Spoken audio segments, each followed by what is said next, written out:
professor, esse livro foi pensado como um livro didático para alunos de cursos de história, ou ele é um livro de interesse geral, que qualquer um pode ler, mesmo que não esteja fazendo um curso?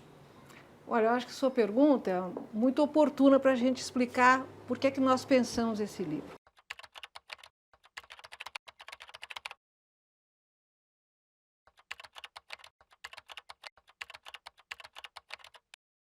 Eu acho que, ao mesmo tempo, nós estávamos e estamos preocupadas em apresentar um texto para o público em geral, para aqueles que se interessam por história, para aqueles que querem descobrir a América Latina, tão pouco conhecida no Brasil.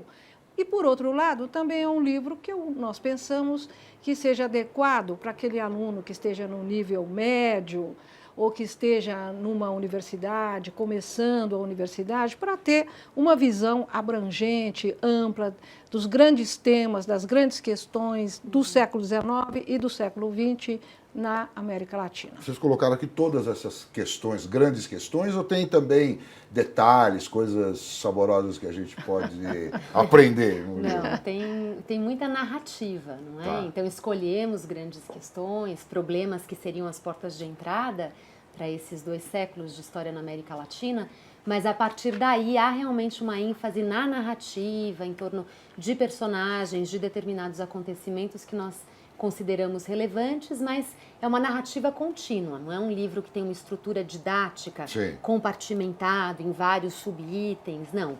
Tem uma narrativa que vai se desdobrando, então a ideia era de que a leitura fosse atraente, fosse agradável.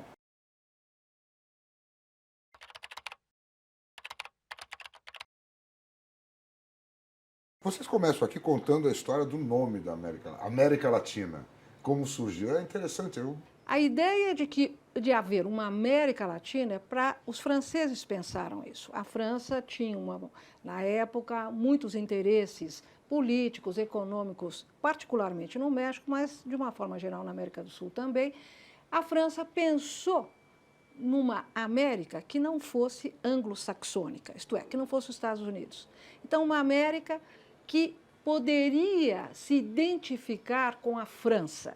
E pensou esse nome. Então, latinos somos não só a América, mas também latinos são os espanhóis, os portugueses, os franceses, os italianos. Sim. Então, mas a ideia era de aproximar a América da França. E o nome acabou sendo, realmente, o nome venceu.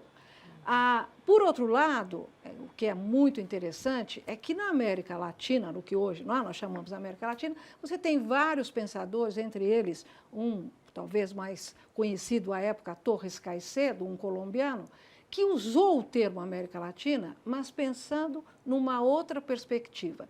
Isto é, pensar uma América Latina já no século XIX unida para pensar os seus interesses, as suas questões, para se contrapor ou aos Estados Unidos ou à Europa, mas, enfim, pensar o conjunto unido e identificado contra alguém que está fora.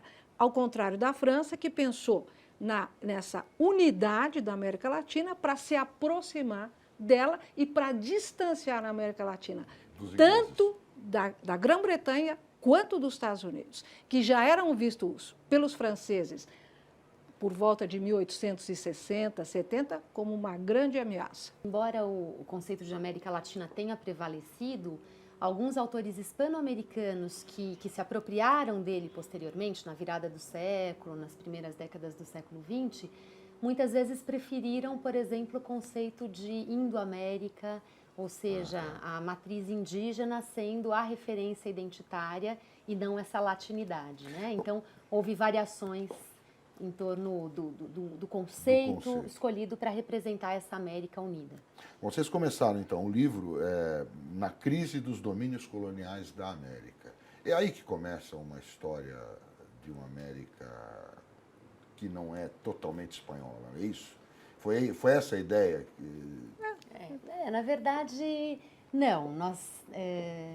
Nós poderíamos, bom, ter contado essa história desde tempos pré-hispânicos, poderíamos ter falado do período colonial, quando, a despeito da colonização, houve presença francesa, por exemplo, na Guiana, no Caribe, né, em Martinica, Guadalupe, no próprio Haiti.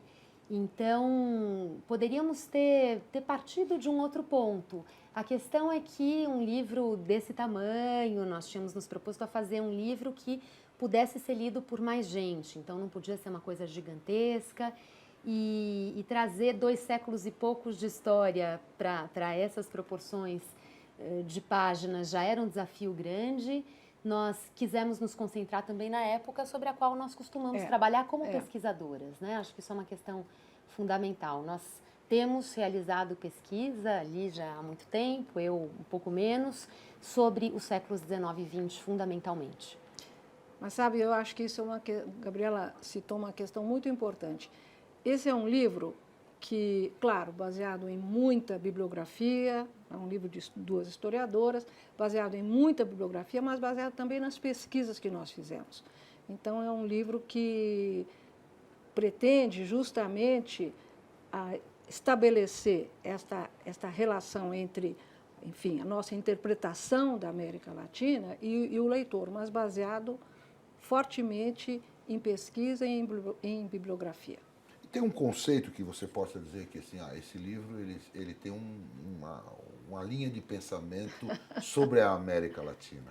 Qual seria isso? Qual seria ele? Bom, eu acho que difícil. É difícil, mas nós quisemos falar, sobretudo, das relações entre política e cultura na história, nessa abordagem da história da América Latina. Então, as nossas questões levam muito a reflexão para esses campos, da história política e da história cultural. É claro que esses campos se entrelaçam o tempo todo com história social, com uma história econômica, uma nasce da outra. As coisas estão bem entrelaçadas, mas a nossa ênfase sempre recai sobre questões da política e da cultura. E, ao mesmo tempo, eu acho que uma preocupação que nós tivemos muito forte foi em valorizar essa experiência histórica com os desdobramentos, enfim, positivos, negativos, imprevistos, mas de uma história realmente rica em personagens, em projetos, em pressões, em negociações, uma história de uma complexidade extraordinária e que não pode ser reduzida a determinadas caricaturas. Além disso, tudo que a Gabriela disse, eu acho que nós queríamos também colocar no livro questões, claro, relação política e cultura, então pensar questões da cultura, questões da educação. Nós, por exemplo, fazemos menção a pintores do século XIX, de outros países, não, claro, não estamos só no Brasil. Então, eu acho que essa preocupação de mostrar que a América Latina tem uma riqueza cultural, tem uma amplitude de horizontes, inclusive intelectuais, e a gente quis insistir nisso. E vamos tomar um exemplo, a Revolução Mexicana, né, que é um grande acontecimento que abre o século XX na América Latina. Mostrar que a Revolução Mexicana nasceu de uma trama de questões, de problemas que são estruturais, que são políticos.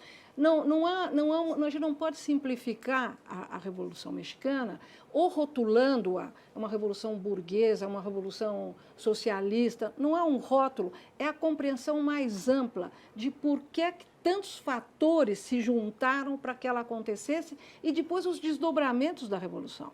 Quer dizer, a história do México é uma história que nós achamos fascinante, é uma história que tem particularidades muito fortes e o México saído da Revolução, naturalmente, traz as marcas de um período que, bom, enfim, a luta armada dura 7 anos, mas depois ainda continua, e matou nada mais, nada menos do que 1 milhão de pessoas. Né? É uma história importante para o continente. Bom, o Brasil está inserido na América Latina. Tem interface aqui no livro do Brasil com os outros países? Como é que vocês trataram o Brasil? Nós não privilegiamos o Brasil, já que há muita bibliografia acessível sobre a história do Brasil e pouca coisa sobre a América Espanhola. Então, em alguns momentos estabelecemos contrapontos ou mostramos relações que se estabeleceram, por exemplo, no contexto dos anos 60, do Che Guevara, da Revolução Cubana, as esquerdas e os projetos culturais que que valorizaram esse referencial identitário latino-americano, né? Para essas esquerdas que pensavam na revolução, que pensavam, enfim, em afirmar a soberania da América Latina, esses contatos entre os países, entre os artistas intelectuais, era considerado importante. O Brasil fez parte disso, os artistas brasileiros participaram desses diálogos, desses intercâmbios. Então, no momento em que houve conexões claras entre a história da América Espanhola e a história do Brasil, essas conexões, em pequena medida, nós procuramos descrever aí. Tá, a Guerra do Paraguai está contemplada aqui de alguma maneira? Sim, sim. Da Tríplice Aliança. Isso mesmo. Porque também o formato do livro apresenta alguns boxes. Então, tem um box sobre a Guerra do Paraguai. E antes também, quando falamos da independência, também nos referimos ao Paraguai e às questões particulares do Paraguai. Mas a guerra está contemplada, sim. Tá, não, porque é um claro, fato importantíssimo ali importantíssimo, claro, importantíssimo. que determinou, Claro. Inclusive, a vida no Paraguai, dali para diante, mudou muito, né? Não só acho que no Paraguai, acho que em toda a região, né? Porque eu acho que outra guerra também nós falamos sobre ela, a Guerra do Pacífico, que é uma guerra entre o Chile de um lado e o Peru e a Bolívia de outro, e é quando a Bolívia então perde a saída para o mar e o sul do Peru se transforma em norte chileno, né? Quer dizer, também uma coisa que veio até agora, né? até Esse agora, ano aqui que teve uma solução. Exato.